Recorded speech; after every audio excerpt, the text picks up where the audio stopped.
Waalaikumsalam, berjumpa kembali bersama saya Wong Ganteng Sakdonyo. Mohon untuk tidak menyebutkan nama dan identitas dalam percakapan ini karena percakapan ini saya naikkan dalam konten YouTube. Bagaimana Mbak E? Direkam dong Mas. Duh, lah YouTuber ya? Ya, ini enggak masalah di Hong Kong. Ini cuma ini kan orang PT mau datang ke sini nyari agent, makanya saya mikir Mas Andrew kan banyak orang agentnya. Duh. Boleh Mbak, sampean ngomong ke saya itu Ya. boleh, yang penting tidak menyebutkan nama dan Ya. identitas. Kalau ngomong Ya, PT ya. kan tidak ada masalah. Karena kan Ya. saya kan orangnya terbuka toh Mbak, ambil siapa aja. Mm-mm. Ya, nggak apa-apa. Jadi nggak perlu sensitif atau bagaimana ini. Kalau sesuatu menurut saya, ketika sampean telepon saya menganggap sampean penting. Mm-mm. Iya. Dan saya telepon balik ke Itu. sampean, berarti penting. Nah, sekarang sampean mau menyampaikan bagaimana, seperti apa? Boleh, monggo. Kan penak. Iya. Siap.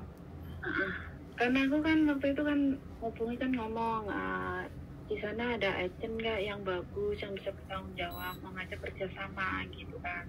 Ini kan mau datang gitu, terus aku mikir Mas Andrew itu kan orang PT orang agent di Hong Kong waktu itu, terus Miss Yuni juga, karena aku nggak bisa ngubungi Miss Yuni kan, nanti kan ada acara ketemuan gitu ngajak kerjasama gitu. Lo ngajikan nyarikan agent yang benar-benar dipercaya gitu. Dulu sih sering datang ke Hong Kong setahun 2 kali, semenjak COVID kan dia nggak pernah datang. Terus ini untuk selesai COVID ini yang pertama kalinya datang lagi gitu, satu keluarga datang gitu. Jadi kalau bisa Mas Andrew bisa ketemu nanti gitu untuk ngomongin ada agent mana gitu, nanti mau ngajak kerjasama gitu. Ini benar-benar PT-nya besar sih gitu. Kan disebut sini mungkin Mas Andrew nggak boleh. Jangan disebut, ya, jangan makanya disebut. itu karena ini kan kerjasama dan bisnis kan nggak usah diomongin, harus pribadi gitu. Nanti ketemu di mana biasanya sih ngajak makan atau ketemu di mana gitu, biasanya bapak sama ibu sini gitu. Oke.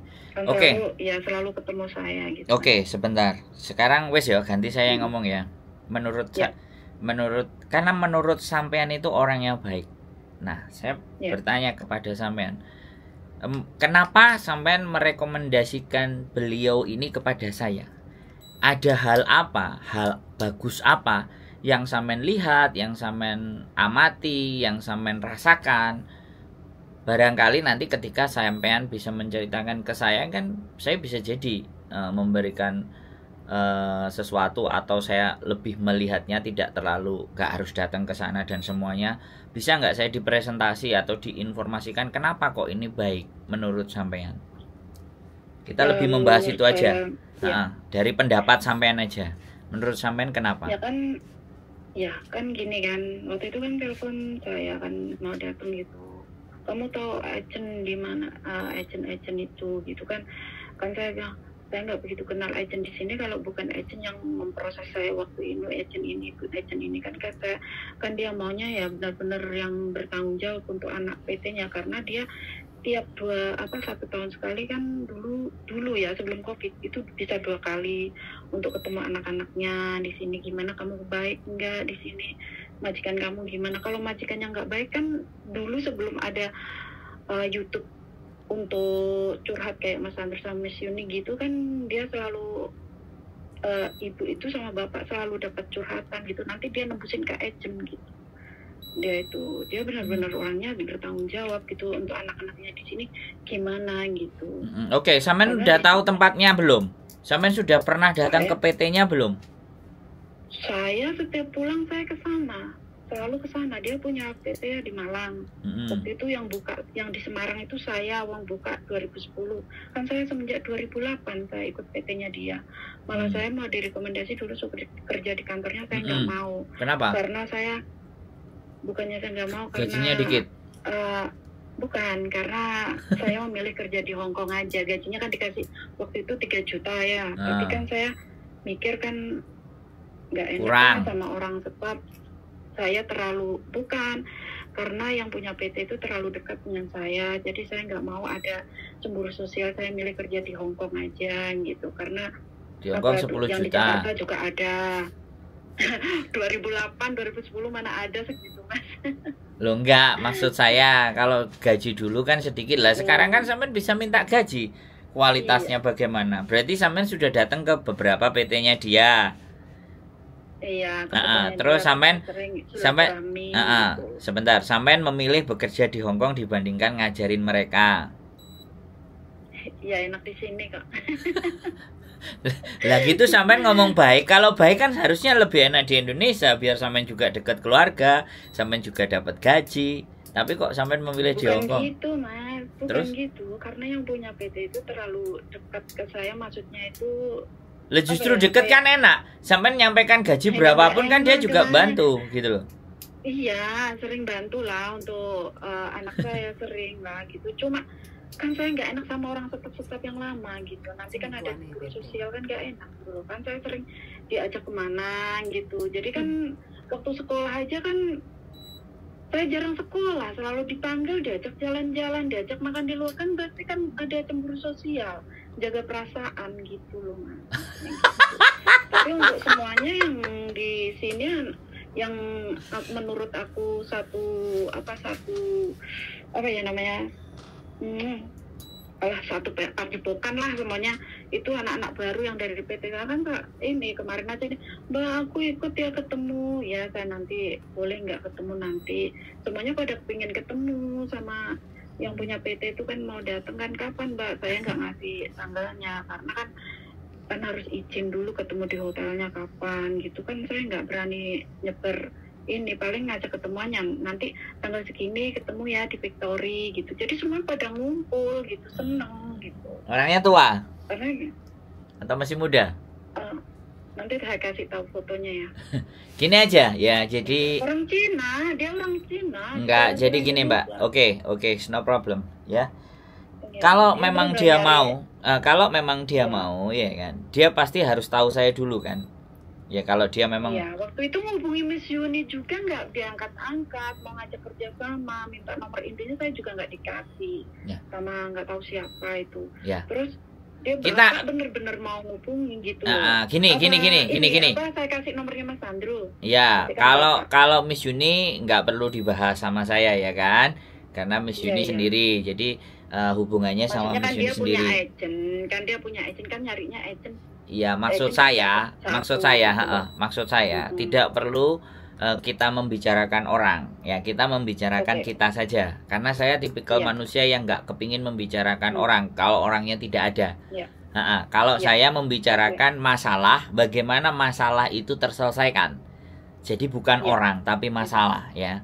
Kalau sampean sama nelpon Miss Yuni nggak masuk ya sudah kan, karena kan privasinya juga sendiri-sendiri, setiap dia juga kadang nggak mau nemuin, atau kebanyakan yang nelpon, kebanyakan yang WhatsApp. Nah kalau sampean bilang kalau dianya sudah nonton channel konten saya dan YouTube saya, pastinya kan dia bisa melihat apa yang kami lakukan, kan dia bisa melihat dan menimbang kan, seperti itu Mbak.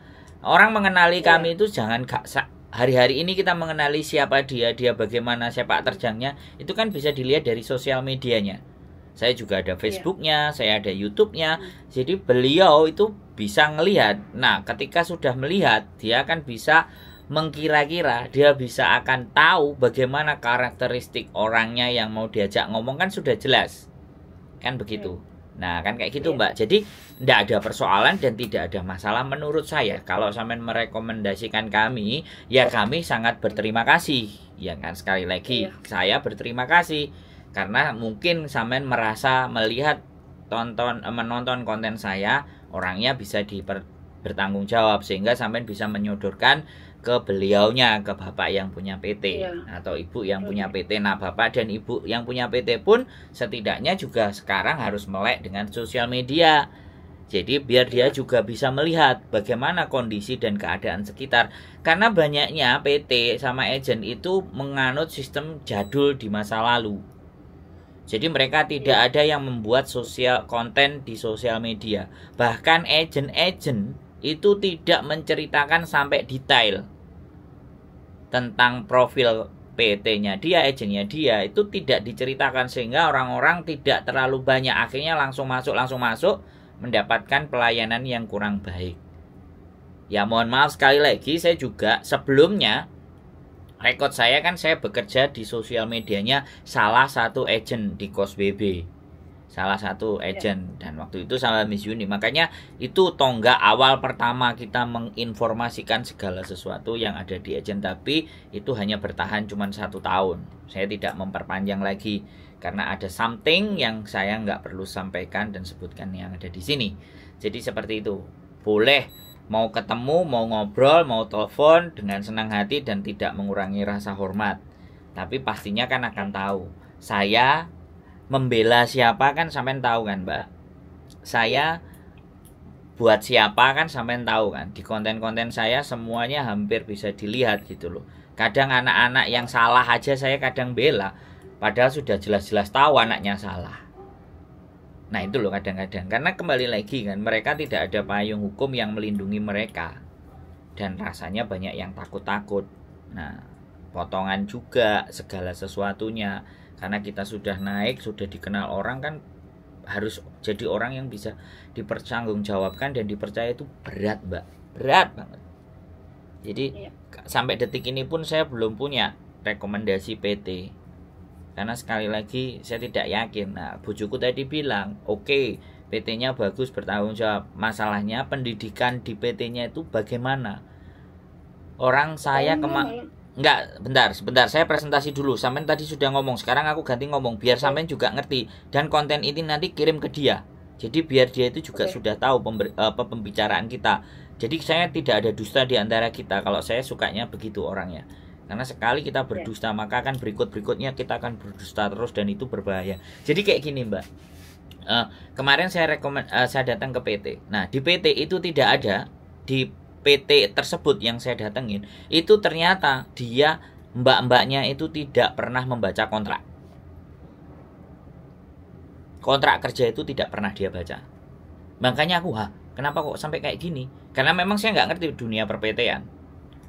Saya kontrak kerja itu saya bahas sama mereka, saya suruh belajar translate, saya suruh pahamkan kontrak dari chapter A sampai poin-poinnya itu sampai bawah.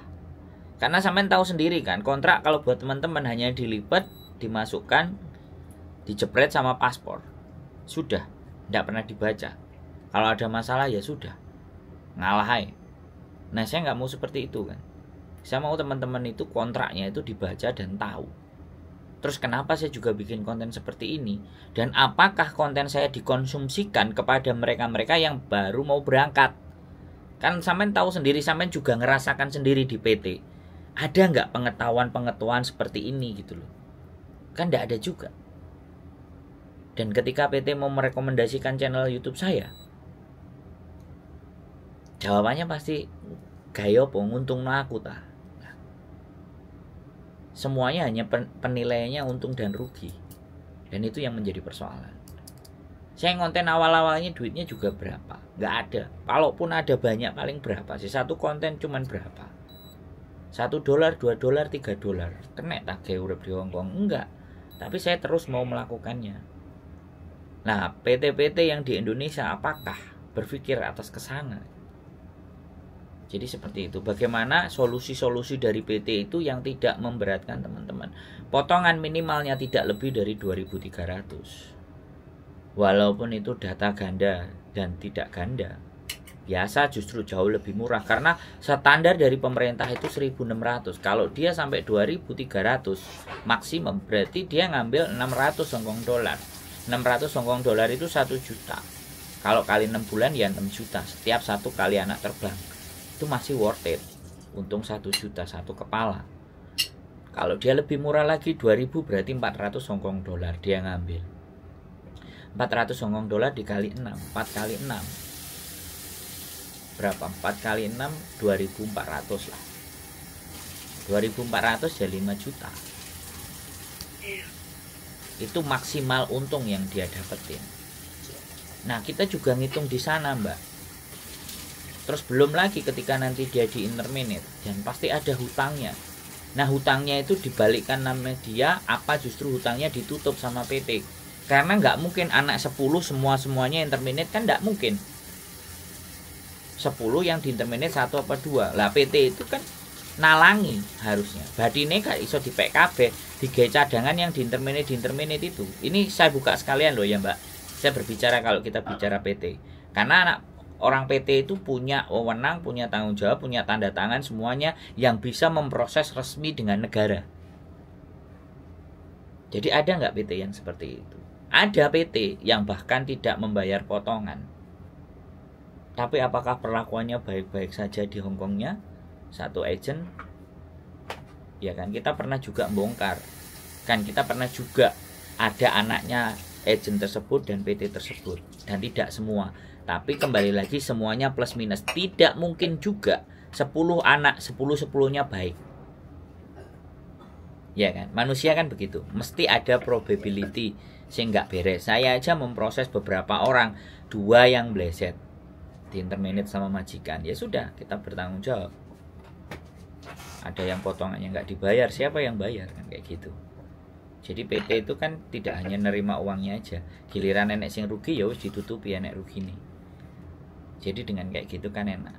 Asline anak yang di interminate yang rugi ku sing bayari sapa? Ya sing niat-niat. 10 misalnya, ya kan. Yang bleset 1 atau 2. 1 ini didapat dari duitnya siapa? Ya dari 9 orang yang semangat nyari uang. Jadi sebenarnya yang bleset inilah yang ditutupi oleh yang bagus-bagus gitu. Hongkong kan seperti itu. Sing elek siji kadang-kadang disebar sama majikan. Jadi kayak kok elek kabeh kan enggak juga. Tapi tetap Hongkong tetap butuh CC, yani CC kan. Nah, itu pemahaman sedikit hal yang ingin saya sampaikan dan mungkin boleh kita tidak ada masalah, boleh dikasihkan nomor saya, bapaknya siapa. Ya, nanti kasih tahu aja karena setiap telepon yang masuk ke saya selalu saya rekam, sampaikan ke beliau. Sampai bilang dulu, saya yang punya PT ini bisa nggak ketika kita berkomunikasi tidak pakai direkam di konten. Nah, takutnya begitu, makanya kita pamit dulu dengan tidak mengurangi rasa hormat saya kepada sampean. Dan sekali lagi saya mengucapkan banyak terima kasih, apresiasi sampean merekomendasikan saya kepada PT yang di Indonesia. Mudah-mudahan sampean bisa bergabung di PT-nya supaya enak. Karena kalau yang ngajari yang tidak ikut ngerasakan di Hongkong piye? Iya. Ya, itu butuh dan itu perlu. Matur sembah nuwun. Ada lagi yang mau disampaikan Mbak Cukup? Ya udah, nanti saya sampaikan. Sampaikan sama Bapak sama Ibu. Nomornya boleh kan? Boleh, monggo. Ya. Nanti saya kirimin fotonya dia juga, ini profil PT-nya. Siap. Mas Andrew udah pernah dengar. Ya, nanti saya cek, saya lihat, semuanya, verifikasi dan macam-macam. Oke, makasih waktunya Mas ya. Sehat selalu Mbak matur sembah nuwun. Waalaikumsalam warahmatullahi wabarakatuh. Oke teman-teman semuanya ya. Terima kasih buat Mbaknya. Saya sangat mengapresiasi ya, merekomendasikan saya kepada siapapun. Karena ya mungkin saya dianggapnya baik, saya dianggapnya bisa dan dianggapnya bertanggung jawab sehingga Mbaknya berani merekomendasikan kepada beliaunya pemilik PT ya. Mbak saya terima kasih sama sampean dan mudah-mudahan yang lainnya dengan adanya PT-PT yang bertanggung jawab, yang tidak terlalu berat, karena bagaimanapun ya di sini itu buat teman-teman semuanya ngerti hasil ruwet mumet delok majikan. Tapi bukan tidak mungkin juga bagi teman-teman yang sudah kuat mentalnya, sudah memahami Hongkong, sudah sangat tahu bagaimana keadaan dan kondisi di Hongkong dan harus berbuat apa dan seperti apa. Saya akan nunggu teman-teman semuanya yang punya pengalaman-pengalaman dan mampu bertahan menghadapi majikan, karena itu adalah bekal. Itu tips buat teman-teman yang mau balik lagi ke Hongkong ataupun yang mau berproses di Hongkong. Dunia ini hancur itu karena banyak orang baik yang diem. Dan kebetulan saya bukan orang baik karena saya nggak pernah mau diem. Keep stay tune my YouTube channel and see you next video. Bye bye.